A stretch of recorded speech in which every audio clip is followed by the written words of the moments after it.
Capricorn, tignan natin kung ano yung mensahe para sa'yo. Keep in mind na ito ay general reading lamang, kaya hindi po lahat makaka-resonate. Be open-minded.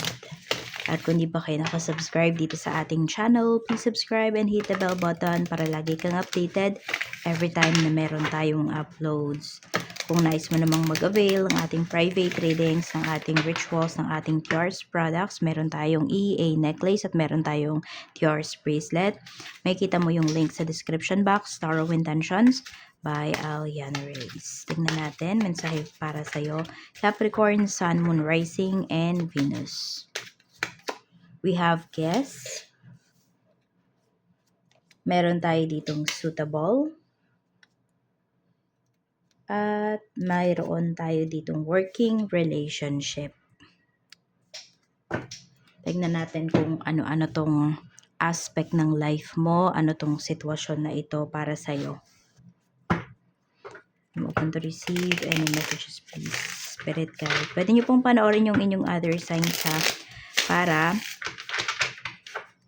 kung di kayo nakaresonate dito, ayan, meron pa kayong mapapanood na iba. So, guidance lang naman yung mga readings natin. Meron pa rin kayong free will. So, tignan natin yung guest na ito. So, meron pa dito nagtatrabaho kayo sa hotel, ganyan, sa restaurants. We have 8 of Cups. Meron tayo ditong Judgment. So, full pack po kayo. Ngayong ano na to, ngayon. Madami kayong guest. Ayan o. Madami kayong guest. Meron din dito, pwedeng ang maging guest po ninyo is kakilala nyo. So, may konting chikahan pa dyan. At meron ba na magta-travel dito abroad? Okay, so kung mayroon, Capricorn, pinapakita kasi dito, okay, yung iba sa inyo ha, kung ano ito ay planado po. Meron ba kayong matitirhan doon, nakakilala po ninyo. So, talagang i-welcome po nila kayo. Yan o. Or dyan sa bansa, sa lugar, kung nasaan ka ngayon, merong taga sa inyo na mamimit ka. Basta parang magkakagulatan po kayo. Ano tong suitable na to? We have Page of Wands. Meron tayo ditong Ace of Pentacles. So, madaming mga tao, or may mga tao na mga, ano yung pupurihin, okay, mapapansin yung suot mo.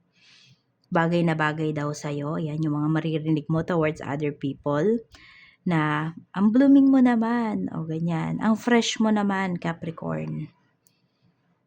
Kasi po, ito pinapakita, okay kasi yung inyong kaperahan. Or kung meron kayong ininvestan po dito, or sa meron kayong pinagkagastusan, is na-appreciate mo yung kinikita mo, okay, or yung balik nun sa'yo. Ayan po. So, iba nga sa inyo, pwedeng bumili talaga kayo ng damit. Pero pwedeng hindi naman siya ganun kamamahalin, pero bagay na bagay sa'yo. Kayang-kaya mong dalhin. Kaya may mga, may mga makakapansin talaga sa'yo ngayon.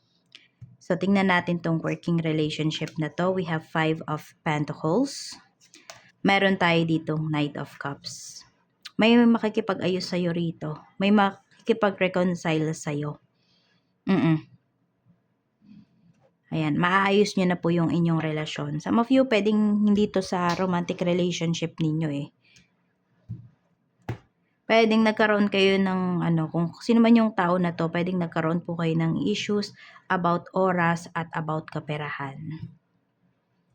Tingnan natin, kamusta naman yung emotions mo. We have the Sun, so very positive naman yung emosyon ng karamihan po sa inyo. So, pasensya na kayo kung medyo makalat yung table natin kasi kakatapos ko lang mag-ritual. So, we have the Sun and we have 4 of Swords. So, nandoon yung very clear talaga yung desire mo. Meron kang peace of mind. Nakakatulog ka ng maayos, Capricorn. We have 7 of Swords. Ito naman yung isip mo. Alam mo yun, functioning yung yung isipan mo. Tapos nakikita ko rin dito, nagiging maingat ka sa mga iniisip mo. Kasi ayaw mong mag-overthink, okay? Kasi nga maganda naman yung mga nangyayari sa life mo, pero nandun yung nag-iingat ka rin towards sa mga gagawin mo, towards sa mga hakbang mo. Your spiritual health naman, maganda rin yung spiritual health mo. We have Page of Cups. So, madami ka nang natututunan, madami kang naiintindihan. Lumalawak talaga yung understanding mo, yung knowledge mo about sa mga beliefs mo, about sa mga bagay na, pinag-aaralan mo or na-open sa'yo. 3 blessings naman na pwede mong ma-receive. Okay, may contract tayo dito. Could be contract signing po ito. Meron naman kung gusto nyo nang umalis sa trabaho. Tapos, before hindi kayo pinapayagan. Ngayon po, ayan, makakaalis na talaga kayo. Okay, so pwedeng ito kasi ay toxic na para sa inyo. So, may mga papeles kayo dito na mga aayusin or basta kung ano man yung mga inayos nyo before na papers, positive yan, ma-approve yan. 4 of Wands, meron din tayong pinapakita dito kung ano man yung problems nyo in terms of your finances, of your house. Ayan po, magiging okay talaga siya. We have 10 of Pentacles, di ba? Sabi ko nga sa inyo, sa kaperahan, sa bahay, magiging okay po yan. So, may stability talaga na paparating para sa inyo. More on, some of you ay more on, pagdating sa trabaho talaga. May pinapakita rito. Check natin, energy naman ng mga tao na makakasalumuha mo, yung pinakamalakas. So, mababait yung mga tao na makakasalumuha mo. Magaan din yung kanilang energy. Happy sila sa life nila. So, kaya nga, na-appreciate nila yung ma-appreciate ka talaga nila. Kasi even sila, masaya sila sa nangyayari sa life nila. So, 'di ba ang mapapansin nga nila sa iyo is yung positive, yung aura mo, 'di ba? 'Yon, hindi yung negative about sa iyo. Hindi yun yung makikita nila. Hindi yun yung papansinin nila.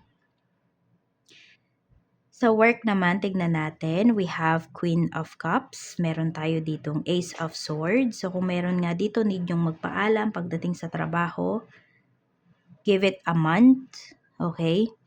1 month pa bago mo sabihin. Pero kung nagmamadali ka na, go na, sabihin mo na yan. Meron naman dito sa work mo, sobrang bilis niyang magsalita. Okay, or hindi ko alam kung bulol ba yan magsalita, ganyan.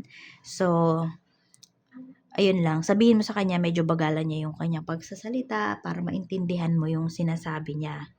Oo, or basta meron dito, may hirapan kang intindihin yung sinasabi nitong coworker mo. Pwedeng hindi direct yung kanyang mga sasabihin sa'yo. So, we have 6 of Swords. So, tahimik pa rin naman pagdating dito sa work. Yan po. We have the Devil. Tumatahimik. Either kaya tahimik dyan kasi tumatahimik ka, Capricorn. May toxic energy talaga dito pagdating sa work. Kaya din pala pinapakita rito yung pag-alis nga sa trabaho, pagkakaroon ng mas magandang work. So, kung buo na talaga yung decision mo dito, it's time for you to move forward na. It's time for you to let go na yung job na to. Kasi, pwedeng, naapektuhan na, naapektuhan ka na talaga nitong trabaho mo. Para kasing may namemersonal na sa'yo rito. We have the Chariot. So, ayan, may success pa na paparating sa'yo. So, kung hindi mo na talaga yan na-feel dito sa current job mo, it's time to wake up and move forward na. Sa negosyo naman, we have 5 of Cups. Tingnan natin. 2 of Swords. May mga pinagsisisihan ba kayo na desisyon dito pagdating sa negosyo? Pag-isipan yung mabuti. Ayan. So, kung ito yung nafe-feel nyo, some of you naman, hindi pa kayo gumagawa ng decision pagdating dito sa inyong negosyo. So, kung nagdadalawang isip po kayo, wag nyo na munang ituloy. Okay? So, kung kaya pang i-delay, kung ano man to, i-delay mo muna siya. Pag-isipan mong mabuti kung go-go ka ba talaga or hindi na. So, we have naman 6 of Wands. Ito naman yung pagdating sa sales mo. Maganda naman yung pinapakita dito sa sales mo. Meron lang kayo sigurong ayaw i-let go dito. na yun yung kailangan yung pag-isipan. Ayan, okay na okay po yung sales. Marami nga kayo magiging clients ngayon. Mga clients mo, mababait din yung mga clients mo, madaling kausap. Sa staff mo din, wala kang magiging problema. We have King of Wands. Ginagawa nila yung kanilang trabaho. Dedicated. More on actions. Hindi puro salita yung mga yung mga staff mo rito. So, wala masyadong chismisan pagdating sa sa working hours. So, operation hours ninyo. Sa kaperahan naman, overall energy, ayun, meron talaga dito.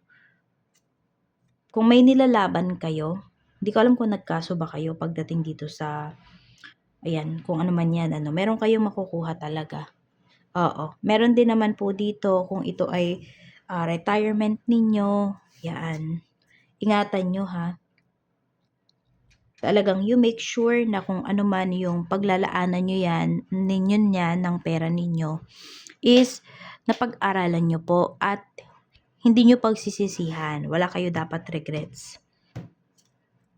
Kung may pagdadalawang isip ka talaga dito,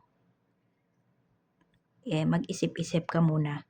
Pag nilay-nilayan mo muna. Yung iba naman po, ayan, nauubos ba yung pera ninyo sa mga wants?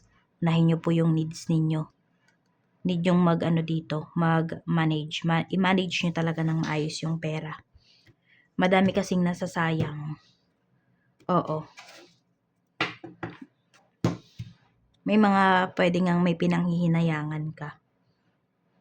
Sa love life naman energy, we have 3 of Cups. So, congratulations po. Pwedeng may ikakasal na dito. Meron din magse-celebrate or nagse-celebrate kayo ngayon ng anniversary, ng mansary. Happy mansary. Happy anniversary. More years to come para sa inyo ni person mo. Para tignan pa natin, ano ba yung unresolved issues dito? 8 of Swords. And we have 7 of Wands. Ayan. Meron lang matigas yung ulo. Pasaway ba? Pasaway pa rin ba yung person mo? Actually, ito yung energy din na to. Pwede kasi na may third party. Or sabihin natin, madaming fling. Okay? May ka-fling ba yung person mo? So, yun yung, oo nga, ayan o. Yan yung unresolved issues dito. Hindi nyo ba napapag-usapan? Pwedeng alam mo, nafe-feel mo na pwedeng parang may iba or may iba yung person mo, may ibang kinakausap, ganyan, pero hindi mo siya ina-address. Tingnan natin, dapat mo na ba yung i-address? 5 of Swords. Pero pag-aawayan nyo talaga yan. Kasi, baka baliktarin ka ng person mo. Oo, yun lang yung nakikita ko dito, Capricorn. Pwede mo siyang i-address, pero kailangan maging handa ka doon sa mga sasabihin niya against you. Yes, mayroon siyang sasabihin against you. 2 of Wands. Okay, hindi pa nga siya sawa. Yan, hindi pa sawa itong person mo. Meron talaga siyang ginagawa behind your back. So, kung maayos yung relationship niya, ito yon. Pero kung hindi, ito yung negative natin dito is yung may third party nga. Diba? May mga kaagaw ka dito sa person mo. Tignan natin ano yung future actions niya. We have strength. More on gusto niya kasi kontrolin ka. Ayan. So, nasa sayo naman yan kung magpapakontrol ka ba sa person mo or ayaw mo ng ganitong relationship. It's time for you to escape na ba? Pero kasi diba meron tayo ditong working relationship. Sabi dito, your love might end up with a colleague or a client you interact with at work. Sabi dito. Yan. So, meron ba dito ang karelasyon nyo, katrabaho nyo? Ayan. Tignan natin. Ano pa yung mensahe? Gusto din naman, siguro gusto ding ayusin to ng person mo. Kaya lang iba yung way niya. Iba din yung way mo. Kailangan mag-meet kayo halfway kapag ganyan. Kasi walang mananalo dito pag ganyan. Accept yourself, sabi dito. While there's a time and place for self-improvement, today's focus is on everything that's already great about you. Okay, so alam mo yung mga gusto mong i-improve sa sarili mo. Alam mo yung mga flaws mo, yung mga features mo. Diba? Sometimes, nagiging insecurities mo talaga yan. Pero ngayon, i-appreciate mo daw muna yung sarili mo. Diba? Sabihin natin, hindi branded yung mga damit mo. Yung bag mo, yung sapatos. Okay lang yan. Appreciate mo. 'Di ba? Lalo na kung galing yan sa hard work mo. Or sabihin natin, regalo yan sa'yo ng isang tao na mahalaga sa life mo. Sabi dito, let go of who you think you should be and fall madly in love with who you are in this moment. Appreciate yourself, love yourself.